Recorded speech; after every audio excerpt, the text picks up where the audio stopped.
বাংলাদেশে নতুন বিজয় এনেছে পদ্মা সেতু। বিদেশি ঋণ ছাড়া চলছে দেশের সবচেয়ে বড় উন্নয়ন এই প্রকল্পের কাজ। এরই মধ্যে ব্যয় হয়েছে কয়েক হাজার কোটি টাকা, কিন্তু তা কোনো চাপে ফেলেনি অর্থনীতিকে। এটিকে স্বাধীনতার ৪৫ বছরের অন্যতম সাহসী অর্জন বলছেন নীতি নির্ধারকরা। এই সাফল্য নতুন প্রকল্প নিয়ে দাতাদের সাথে আলোচনায় মানসিকভাবে এগিয়ে রাখছে সরকারকে। তৌহিদ হোসেনের রিপোর্ট। ঘুরে বেড়ানোর সাধারণ দৃশ্য নয় এটি। শরীয়তপুরে এখন বিনোদন মানেই যেন পদ্মা সেতু। অবসরে পরিবার নিয়ে প্রকল্প এলাকায় ঘুরতে আসেন অনেকে। তাদের চোখে স্বপ্নের সেতুর বেড়ে ওঠা এক চোখ ধাঁধানো অর্জন। কখনো ভাবি নাই যে পদ্মা সেতু হবে, যখন হইতেছে আমরা চোখের সামনে দেখতেছি, আমাদের অনেক ভালো লাগতেছে। সুন্দর লাগে, পদ্মা দেখবো পারো যায়নি ডরে, ওখান সুন্দর দেখতাম আল্লাহ নিলে। 16 বছর ধরে সৌদি আরব থাকি, আইলাম বাংলাদেশ ছুটিতে, আয় পরে দেখি বাস বহুত কাঁচা গিয়ে গেছে কাজে। প্রতি মাসেই দৃশ্যমান হচ্ছে মূল সেতুর এক একটি স্তম্ভ। শেষ হয়েছে সার্ভিস এরিয়ার নির্মাণ, উদ্বোধনের অপেক্ষায় দুতীরের সংযোগ সড়ক। মুহূর্তের অবসর নেই নদী শাসন কর্মীদেরও। বিশাল এই কর্মযজ্ঞ চলছে বাংলাদেশের নিজের টাকায়। স্বাধীনতার পর ছোট সেতু মেরামতেরও সামর্থ্য ছিল না বাঙালির। উন্নয়নে মূল ভরসা ছিল পশ্চিমা ঋণ। শুনতে হয়েছে তলাবিহীন ঝুরির অপবাদ। সব হিসাব পাল্টে দিল পদ্মা সেতু প্রকল্প।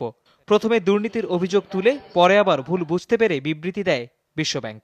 পদ্মা সেতুকে ৫-৭ হাজার কোটি দেওয়া লাগবে এই বছর, অন্য খাতে আরও স্বাস্থ্য শিক্ষা খাতে আর কম, এরকম কোনো কথা আর বলি নেই।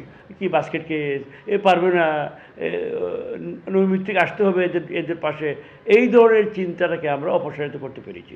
এবং আমরা গত ৪৫ বছরের ইতিহাসে কোনো ব্যাংকের সঙ্গে, কোনো পাওনাদারের সঙ্গে আমাদের পাওনার কিস্তিতে আমরা আজ পর্যন্ত ব্যর্থ হইনি। প্রতি বছর পদ্মা সেতু নির্মাণের গড় ব্যয় ৪,০০০ কোটি টাকা। সেই চাপ ভালোভাবেই সামাল দিচ্ছে সরকার। তবে বিশ্বজুড়ে পুঁজির প্রবাহ কমায় চিন্তিত বিশ্লেষকরা। বলছেন এখনই আত্মতুষ্টির সুযোগ নেই। দেশীয় উৎস থেকেই ঋণ নিয়ে এটা করছি, আর সেদিক থেকে এটা আমাদের দেশের যে জনগণের সঞ্চয় থেকে সরকার নিচ্ছেন, সেটা এক ধরনের শক্তিমত্তা। কিন্তু আমি বলবো যে যদি আমরা আরও কম সুদের উৎসগুলো থেকে এটা ব্যবহার করতে পারতাম, এটা হয়তো আরও বেশি উপকার আসে। পরিকল্পনা অনুযায়ী নির্মাণ শেষ হবে ২০১৮ সালে। মাঝে কোনো উন্নয়ন সহযোগী প্রকল্পে যুক্ত হতে চাইলে অনুসরণ করতে হবে সরকারের গাইডলাইন। বিশ্বের সবচেয়ে বড় উন্নয়ন সহযোগী বিশ্ব ব্যাংকের সাথে টানাপোড়েনের পর স্বপ্নের পদ্মা সেতু প্রকল্প বেশ অনিশ্চয়তার মুখে পড়েছিল।